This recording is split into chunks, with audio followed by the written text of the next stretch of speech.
Walking alone, the streets are empty. The only thing I can see is my own silhouette. I'm getting stronger, step by step. The clock is ticking, but there's no time for regrets. I've been flying from town to town, from London to Taiwan. I've been all around the globe, trying to protect your soul. We are here. Mga idol, magandang umaga sa inyo at happy blessing Sunday to all, nang mababait, at yung mga hindi, si Lord ang bahala sa inyo. So ngayon guys, pupunta tayo rito sa area, medyo maulan kaya ating pinuntahan dito, baka nagkabasa yung ating materyales. So wala tayong patrabaho ngayon dahil Domingo, so ang ating panday mga nagsimba, maging tayo, sumimba rin tayo, galing tayo sa pagsimba, pinanalangin natin yung ating mabubuting sponsor at yung ating mga bad sponsor, pinanalangin din naman natin sila, pero okay naman yung panalangin natin para sa kanila, si Lord nang bahala sa kanilang mga ginagawa. So ngayon ay check muna natin yung ating materialis dahil baka nagkabasa na to. So ito pala, pinagdayungan na yung balay dito, or binuhat na, pinagtulungan na, pinagbayanihan kumbaga sa Tagalog. May isang bahay kasi dito sa area na to na umalis na, so wala na rin yung kanyang bahay. Ayan na lang, CR na lang natira. So ipakita ko sa inyo guys, wala na yung bahay dito. Nandito tayo yung yung mag-asawa rito matanda, binuhat na yung kanilang bahay, so tayo na ang titira dito, dalawa na lang, at saka itong ating pinapagawa.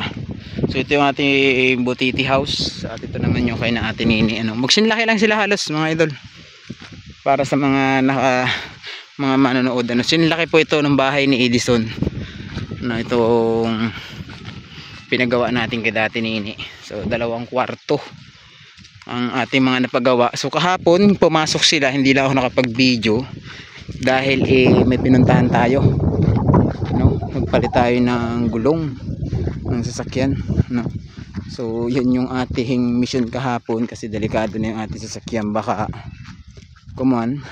masabugan tayo sa daan. So yan, ito yung ating namang bahay na pinapagawa ngayon. Naglagay si Taluloy kahapon ng bridging, so ito yung natapos nila kahapon, kasi solo lang siyang pumasok. Ang helper pa niya si Ate Maricho, yung kanyang asawa. So ito yung ating kahoy, maraming salamat sa mga nag-sponsor dito sa pabahay na to. Ayan, ito yung nilagay ni Taluloy na bridging kahapon, so so susunod na pansiguro tulong na sila rito ni Luloy, yung isang panday natin mga idol. Puro Luloy yung pumasok sa atin, may Luloy ng Tiguang, Luloy na Sumunod, Luloy the first, Luloy the fourth, Luloy the fourth na pala to. So ito natin natitirang simento.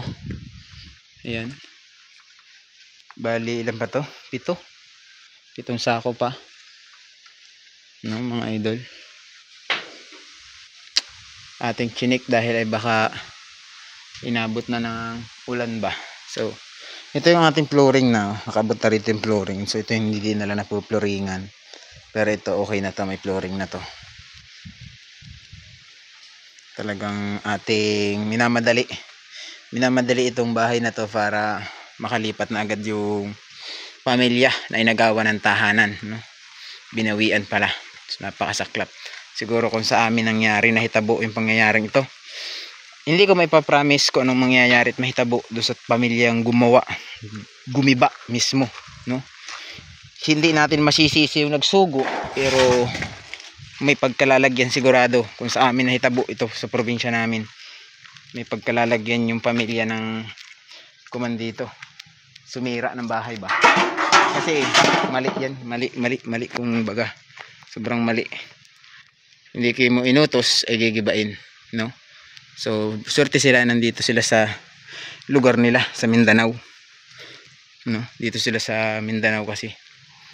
So ito siguro pag ganitong mainapi sa kanila, ganyan na lang, api na lang talaga. Pero sa lugar namin hindi kami papayag ng inaapi ang aming kapitbahay, no? So talagang, so sa lahat po ng aking mga sponsor dito na nagtulong, maraming salamat. Maraming salamat sa inyo. Ito yung ating nabuong bahay.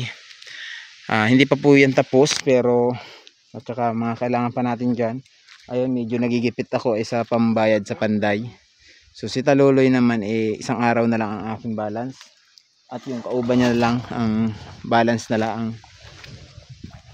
Yun ang hindi kumuha ng sahod. So babayaran natin siguro mamaya to. Kukuhain ko muna sa pera na nakapundo rito. Meron pa kasi pera nakapundo rito pang kuan.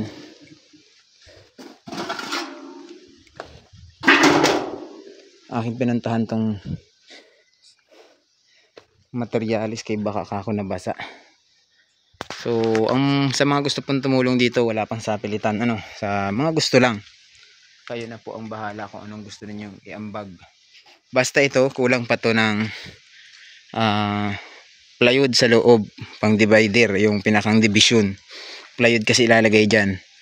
At kulang pa rin ito ng ano pa bang kulang nito? Ayun, plywood pa rin para sa pintuan at sa pintuan sa CR, no? So yung CR hindi pa na ikukuha niyan, hindi pa na ikakasa. Kumbaga hindi pa na gagawa dahil inuna na muna ang pagbe-bridging. Yung CR diyan ilalagay sa may buti na yan. Ayan, kita niyo yan. Diyan mismo ilalagay yung CR. Yung natirang walang simento na yan. Ayan. Magkukam pa rin dito, magagawa pa rin ng pinakang haloblakan dito. And then pagdating dito, maglalagay tayo ng pintuan. Maglalagay tayo ng pintuan dito sa part na to. Tapos ito yung magiging kusina nila. Ito, abuhan, saka ito.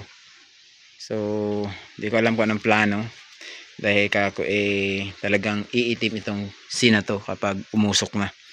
So yun, sa lahat po ng nag-ambag, maraming salamat po sa secret sponsor, sa mga anonymous sponsor, at sa mga sponsor pa na darating.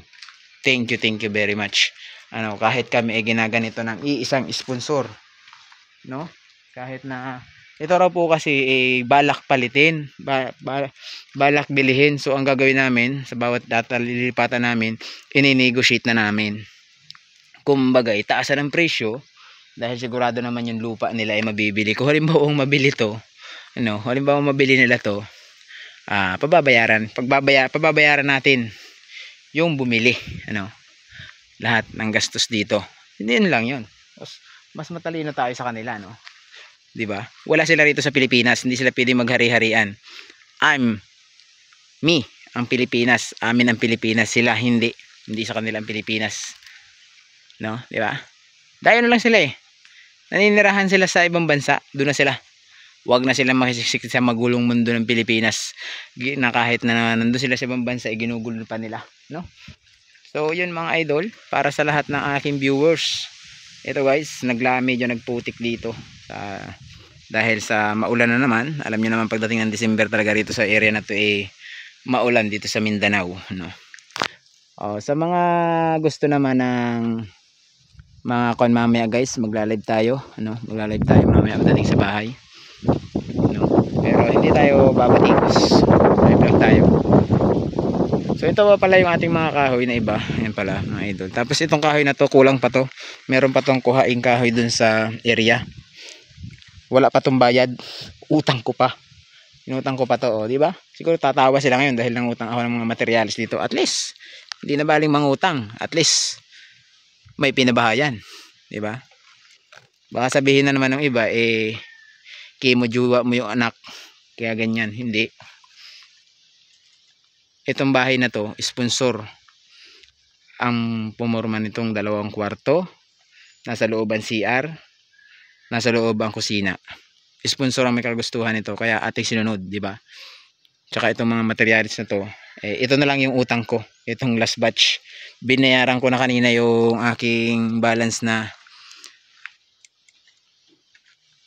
kahoy dun sa second batch. So ang ginawa ko, ginamit ko yung pera na hindi ko naman nagamit. Tulad nito, ito wala pa to, hindi ito pa napapalitan sa pera na ako, no. Itong pera na to ay para dun sa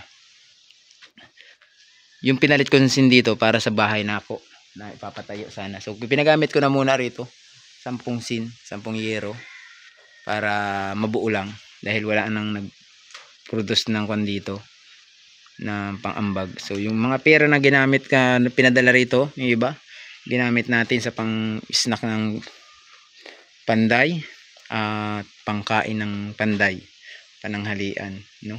At yung iba naman ay yung mga pinagpapalit-palit natin mga tingi-tingi. Ayan, tulad yan prinsin. Isang prinsin kasi dito ay kinuha kay Edison kasi pumapalit pa lang ako, nagkabit na sila. So yung isa lang yung nagamit natin, 2 prinsin kasi yan eh. So yun mga idol, ano, maraming salamat. So ito lang muna yung ating update dito sa ating pabahay. So thank you po sa lahat ng nag-sponsor dito. God bless po sa inyong lahat. Si Lord nang bahalang magbalik sa inyo, no? Sana ay